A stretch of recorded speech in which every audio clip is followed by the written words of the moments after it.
अस्सलामुअलैकुम dear students. उम्मीद है आप सब खैरियत से होंगे। हम अपना चैप्टर पढ़ रहे थे रिलेटिविस्टिक क्वांटम मैकेनिक्स, और प्रीवियस चैप्टर में मैंने आपको कहा था कि 1925 क्वांटम मैकेनिक्स एक्सप्लेन कर चुकी थी हर माइक्रोस्कोपिक पार्टिकल बिहेवियर। लेकिन जब हमने रिलेटिविस्टिक इफेक्ट लिया, न्यूटन का जब रिलेटिविस्टिक इफेक्ट, पार्टिकल्स की स्पीड ऑफ लाइट से पार्टिकल्स जब मूव करते हैं, जो उनका बिहेवियर देखा, जिसके अंदर आप जानते हैं लेंथ कॉन्ट्रैक्शन, टाइम डायलेशन के फिनोमिनाज होते हैं एक्सपेरिमेंटली, उसको श्रोडिंगर की वेव इक्वेशन और वेव मैकेनिक्स एक्सप्लेन नहीं करते। जैसा कि इस नॉन रिलेटिविस्टिक इक्वेशन से आप देख सकते हैं, ये स्पेस टाइम सिमेट्री नहीं रखती जो according to special theory of relativity होनी चाहिए। इधर टाइम का फर्स्ट ऑर्डर डेरिवेटिव है, यहाँ स्पेस का पोजीशन का सेकंड ऑर्डर डेरिवेटिव। इस ड्रॉबैक को ओवरकम करने के लिए क्लीन गॉर्डन और डायरेक ने स्ट्रगल कर किस तरह की इन्होंने स्पेशल थ्योरी ऑफ रिलेटिविटी को कंबाइन किया विद द क्वांटम मैकेनिक्स और न्यू इक्वेशन ड्राइव की। पहले हम बात करेंगे क्लीन गॉर्डन की इक्वेशन। इन्होंने जो इक्वेशन ड्राइव की, इन्होंने स्पेस टाइम सिमेट्री इस तरह की, इन्होंने दोनों को सेकंड ऑर्डर डेरिवेटिव की फॉर्म में लिया, और उसके बाद ये पार्टिकल्स के रिलेटिविस्टिक इफेक्ट को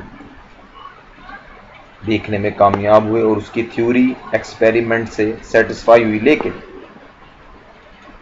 नॉन रिलेटिविस्टिक हमारी स्पिन भी पार्टिकल के स्पिन बिहेवियर को भी बता नहीं पा रही थी, जो इन रिलेटिविस्टिक इक्वेशंस ने बताया। ये जो क्लीन गॉर्डन इक्वेशन है, ये हमारी उन पार्टिकल्स के बारे में बताएगी जो जीरो स्पिन रखते हैं, लाइक मेसॉन्स। ये special theory of relativity use करेंगे, जैसे कि स्पेशल थ्योरी ऑफ रिलेटिविटी की इक्वेशन हम जानते हैं, E square is equal to P square C square plus M naught square C की पावर 4।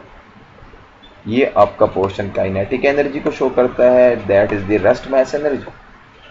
एम नॉट हम यूज कर रहे हैं ताकि हम बाकी क्वांटम नंबर से फर्क कर सकें, जहां पर आप quantum numbers, magnetic quantum numbers आप जानते आएंगे एम एल एम एस, तो इस वजह से हमने इसका रेस्ट मास एम नॉट से मेंशन किया। अब इस स्पेशल थ्योरी ऑफ रिलेटिविटी में हम वही क्वांटम मैकेनिक्स के ऑपरेटर्स, जो हर फिजिकल क्वांटिटी के कोरेस्पॉन्डिंग एक ऑपरेटर होता है, या हम वो इंट्रोड्यूस करेंगे। एनर्जी की कोरेस्पॉन्डिंग ऑपरेटर है iota h cut partial over partial t. Momentum के कोरेस्पॉन्डिंग ऑपरेटर है minus iota h cut del. हम ये पुट करेंगे और स्लाइडली मैथमेटिक्स करेंगे, और मैथ के बाद जो इक्वेशन हमारे सामने आएगी, that is the Klein Gordon relativistic equation. Klein Gordon relativistic equation ही हमारे सामने है।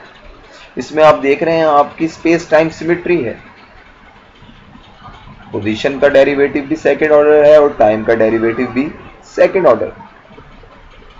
हमने अपनी आसानी के लिए इस इक्वेशन को फ्री पार्टिकल इक्वेशन लिया, जहां पर हमने पोटेंशियल को जीरो कंसीडर किया, ताकि हम इन दोनों की सिमेट्री को आसानी से देख सकें। और ये इस इक्वेशन ने, इस थ्योरी ने, क्लीन गॉर्डन की थ्योरी ने, जो हाई स्पीड माइक्रोस्कोपिक पार्टिकल्स थे उनको एक्सप्लेन किया, और उन पार्टिकल्स को जिनकी स्पिन जीरो होती, like bosons, for examples pi mesons. Klein Gordon की इक्वेशन के अंदर जो ड्रॉबैक आएगा नेगेटिव एनर्जी का, जो मैं आपको दिखाएंगे हम जब इसका सोल्यूशन ड्राइव करेंगे, नेगेटिव एनर्जी और नेगेटिव प्रोबेबिलिटी डेंसिटी, वो आगे चल के डायरेक्ट उसे रिमूव करेगा by introducing new mechanics, many particles theory। अब इधर ये क्लीन गॉर्डन ने इस फ्री पार्टिकल सॉल्यूशन कैसे ड्राइव किया, ये क्लीन गॉर्डन इक्वेशन है, वही 1 पॉइंट इक्वेशन 3 की तरह। और जैसे आप क्वांटम मैकेनिक्स 1 में जब भी आप सेकेंड ऑर्डर इक्वेशन देखते थे तो आप उसका सॉल्यूशन कहते थे कि solution is of the form, जिसमें एक आपका एम्पलीट्यूड होता है ए, दूसरा आपका वेव बिहेवियर के लिए एक्सपोनेंशियल आयोटा के dot are minus omega T. अब हम करेंगे क्या इसके साथ सॉल्यूशन ड्राइव करने के लिए, हम इस वेव फंक्शन का डबल डेरिवेटिव लेंगे विद रिस्पेक्ट टू टी, वो इधर पुट करेंगे इक्वेशन 1.4 में, और पोजीशन का डबल डेरिवेटिव लेंगे और वो पुट करेंगे हम इस जगह पर, और आपके पास इक्वेशन वही स्पेशल थ्योरी ऑफ रिलेटिविटी की इक्वेशन निकल आए। ये हम मैथ करेंगे, वही फर्स्ट ऑर्डर डेरिवेटिव है टाइम का, फिर सेकंड ऑर्डर डेरिवेटिव, पोजीशन का भी first order derivative, second order derivative, equation 1.4 में हमने पुट किया, और पुट करने के बाद आपकी ये इक्वेशन आपकी आ गई। इस इक्वेशन में आप गौर करें, P is equal to h cut के होता है आपका मोमेंटम, और आपकी जो एनर्जी है वो is equal to h cut omega होती है।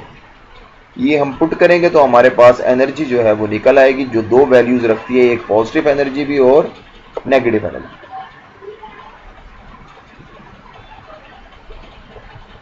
इस टाइम नेगेटिव एनर्जी को क्लीन गॉर्डन एक्सप्लेन नहीं कर पाए थे, जो बाद में ड्रैक ने अपनी थ्योरी से एक्सप्लेन की। आपके सॉल्यूशंस हैं, सॉल्यूशंस भी आपके दो होंगे, एक पॉजिटिव वेव फंक्शन और एक आपका नेगेटिव वेव फंक्शन होगा। ये टू सॉल्यूशंस हैं आपके, एक पॉजिटिव एनर्जी कंसीडर करता है और एक नेगेटिव एनर्जी। इधर वही होल थ्योरी की तरह आपकी जो ग्राउंड स्टेट है वो कोई भी नहीं है, आपका एक एनर्जी लेवल माइनस इन्फिनिटी से लेकर पॉजिटिव इन्फिनिटी तक आपके एनर्जी लेवल्स हैं, except the forbidden band gap जो कि 2m0c² आपका है। This scalar theory does not contain spin, इसके अंदर स्पिन नहीं है। डायरेक्ट इक्वेशन में आप देखेंगे आपकी स्पिन ऑटोमेटिक, उस इक्वेशन की थ्योरी जब आप ड्राइव कर रहे होंगे तो ऑटोमेटिक इंट्रोड्यूस हो जाएगी।